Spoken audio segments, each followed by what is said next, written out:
Ghana has reacted to a statement issued by the federal government where the Information and Culture Minister warned that Nigeria will no longer tolerate the harassment of her citizens resident in the country.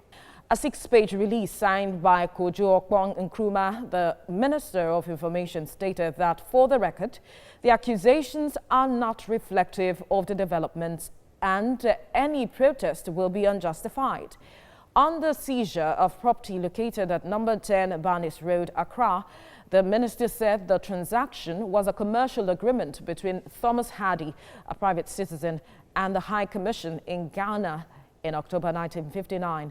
According to the Ghanaian government, the terms of the lease expired 46 years ago. On the demolition of Nigeria's property, the statement clarified that the demolition was carried out by the agents of the Osus II, but because of the value placed on the relationship with Nigeria, a decision was taken to restore the state of the building and communicated to the federal government in Abuja. Now, on the issue of deportation of Nigerians in 2019, 700 and not 825 Nigerians were deported for crimes ranging from armed robbery to prostitution and fraud. On the issue of Nigerian traders, the Minister of Trade intervened to ensure that shops reopened. President Nana Akufo-Addo will, in the coming weeks, engage with President Buhari to develop a framework where allegations of ill treatment of citizens of either country will be addressed. Joining me now is public affairs analyst Dayo Lomuwagun. Good morning. Thank you for joining us on TVC Breakfast. It's always my pleasure. Good morning. Now, when you look at the relationship both countries, talking about Nigeria and Ghana, has had over the years, did you ever envisage that it will come to this level? Because for a majority of Nigerians, the relationship seems to be at an all-time low as we speak. I think the history around the relationship between Nigeria and Ghana is not.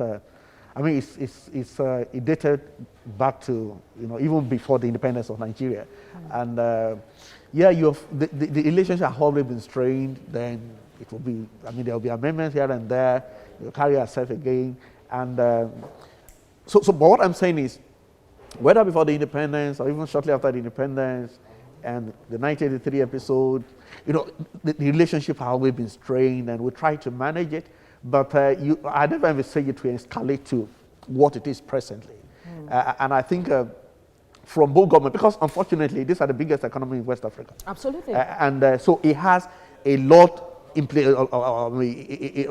implication for the economies of West Africa. And the way it is going is that somehow we cannot be trading wars. Threatening fire and brimstone. Maybe that will not solve it. I think there should be better diplomatic options to arrive at a better answer. Both presidents will be meeting to determine the framework that could work for both sides. But let's look at the issues on the ground. If you look at the statement being made by Ghana's foreign minister, she said that there was an issue of Nigeria closing the borders, and they came to Nigeria to look at how it will be resolved. That incident, kind of affected a lot of Ghanaian exporters, according to the statement she tweeted. And because of that, as a result, although she didn't use that word, but stemming from that statement, it's seeming like Nigeria's closure of borders is what led to all of what we are seeing playing out. Could there have been a better way to have handled that issue at the time? So I think the issues have always been there, but I think this was the immediate cause. And you see, if you ask a baby, he will always give you an alibi for whatever he has done. It will tell you, So Ghana has been good enough to tell us why they are annoyed. They are into this. And clearly, because if you look at closing the Nigerian border without any consideration for whether Ghana or Togo or any other. Was that what it was? The move I can confirm to you. Really? That you see, we're talking about billions of dollars being lost by Ghana. And so somehow they want to find a way of holding Nigeria to come to the table and discuss. So you see, I believe each country has their sovereignty and you can take decision. But if there are other bilateral agreements within the region, if there are other things within the region that you need to respect. So you can't say you are the biggest brother in West Africa. You see, I'm not saying Nigeria is not doing it very well, and I'm not saying Ghana is right.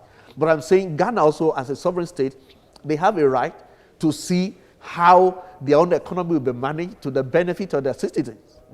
And so what I'm thinking is, you see, whatever the remote causes or the immediate causes, this issue has always been there. You see, this kind of exchange, oh, you are harassing my people in Ghana. Yeah, you need to talk as a country, I believe that. You need to, stand up for your citizens. But let us look at it deeply. If they, you see, the golden rule is you do unto other people as you want them to do to you. So if where your greatest source of income is coming as a country like Nigeria, we'll block it. What will you do? You want to find a way out of that logjam. So if you need to go into war at some time, if that will attract the attention of your opponent, you want to do that. And in fairness, there have been talks all about it, but Nigeria insisted they want to close the border. And close the border for the sake of security, because we both know what is going on. But then now that both presidents would be meeting to design a framework, what would you be expecting? So I think the best way to go about it, is still look at diplomatic options. Now, if there's a joint agreement between Nigeria and Ghana on what we want, the issue of security has always been there. And so what I'm saying is, if there are collaboration, and this will be okay, these are the things we expect you to do as a country, as Ghana, and these are what we expect you to do as Nigeria. Now, for all you care, you talk about issue of security and other issues, there are security institutions that are expected to work. So if we collaborate, if we really want to arrest the criminals, there should be a way of identifying who is a criminal and who is not, who is doing his legitimate business, who has gotten the necessary approvals. So we are saying that, look, you cannot shut your borders. Ghana cannot be doing what they are doing to Nigerians now. You see, we are two elephant fight. It won't pay anybody at the end of the day. It won't pay the grasses there. And this is what is playing out. And Nigeria cannot overrun Ghana. It's not a state in Nigeria. So at some point, we need to talk. Now, what are the issues? You mentioned security. Now, how can we address the security in the region, in the borders? Now, if there's a need for collaboration between the Nigerian security outfit and the Ghanaian security outfit, now let it be. So that we should define the modus operandi clearly. But you see, whatever we need to do, somehow this relationship must work. Because you're talking about millions of people that will suffer for this. We don't even have, where to give. They just started even in Nigeria. To tell me, if you bring in people back from Ghana, what are they coming to do in Nigeria? So somehow there should be a middle ground. All right. Okay. Now, I know you have read or at least you've gone through our information minister public statement and also the Ghanaian. Why do you think there are conflicts of facts there where there has to be a correction and putting the record straight? I think if you, look at it this way. If you arraign the worst criminal today and you charge him to court, he will likely justify whatever he has done. Not many of them will crucify themselves and say, I am guilty. They will tell you why they have done what they have done. Yeah, it may not be right to you, but to them, it was justified. And so I think that is exactly the same thing with the Nigeria-Ghana issue. Now, clearly, from the video that we'll see around and all that, you will think Nigeria has a point. Really, I think they have a point. But I don't also expect Ghana to come and crucify themselves and say, oh, we did it. We are sorry. No. So Ghana is also a country with their own sovereignty. Now, you don't crucify yourself to the international world and say you did what was wrong.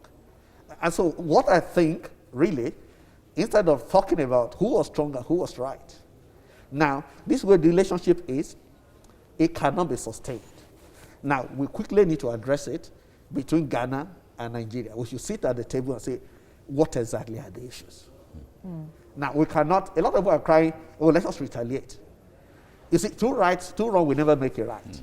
So for me, I think, yes, we may think we are the biggest country in that West Africa, or is it we are this, we are that. You see, sometimes maturity demands that you call your younger brother to say, We are brothers after all. Let's talk. I wonder who is senior and who is younger here. Yeah, I mean, if you look at the parameter, what about because in true terms, Ghana got their independence before us. Yeah, but I think we are the bigger brother. Oh, okay. So it's in that context, so it's fine. Yeah. Whether you look at the economy or the population or every other parameter, I think we're ahead of time. Okay. So I think we should be looking at, and like they have suggested that they want to, I mean, the president of Ghana is going to be talking to a president in weeks to come. Now I think the parameters should be clear. Yeah, forget about who was strong, who was dry. Now, what are the issues? The immediate cost, the fee that they just increased. Now, what can we do about that? Now, compared to what we have in Nigeria, what we charge your people, national coming to Nigeria, how easy is it for them to settle down compared to our people settling in Ghana? So let us look at it. But clearly, like I said, if we don't have a framework, a good framework that will address this, you cannot say Ghana should not make money. And if the existence of other nationals, especially Nigeria, because we have a large population. All right. So, before you go ahead quickly, I'd like for you to quickly look at the framework itself. What would you expect to be within this framework that would be holistic, such that it could run for a long term? Because this issue doesn't seem to be something that Nigerians want to reoccur, something that would address any future occurrence. So I think for me, whether it's in the area of addressing who is coming to Ghana, whether it's in the area of who is qualified to enter, and the procedures, it should be clearly spread out. Whether in the terms of what business you can do in Ghana, and the procedures, it should be clearly spread out. Whether it's in the area of security, for example, now you say you are protecting your country, you are closing the border, or Ghana is closing the border. What can we do in that perspective? So what collaborative effort can we push forward to address that? So I think that needs to be done. And as we are doing that, I think we should carry ECOWAS along. Now, ECOWAS is a supranational organization. Now, except that ECOWAS has gone to sleep and they are not relevant. So I think at some point, ECOWAS has a duty to say, okay, now let's come to the table, guys. What are you agreeing? And once you agree, it is binding between now the the point there is, although Ghana already has all of those specifications spelled out, now the difference will be that can there be exceptions? For some countries, you feel that if they're coming in, if you have a good relations, for instance, like you have visa-free policy, for some countries you feel they are friendly countries and all of that. Ghana has the powers to say, okay, people from Nigeria, since you're coming in to do business and all of you are bringing in money, we're going to exempt you from. Is that what you're looking at? And I think really in fairness, some of these exemptions were there. Okay. So I think it's a matter of really, it's again what Ghana is protecting is they're protecting their own economy. You cannot overrun their economy because you are the largest population in Africa or in West Africa. So at some point we should address it. So I think this exertion is to sit down, like you said, and clearly look at it. So what limit can we take as Ghana?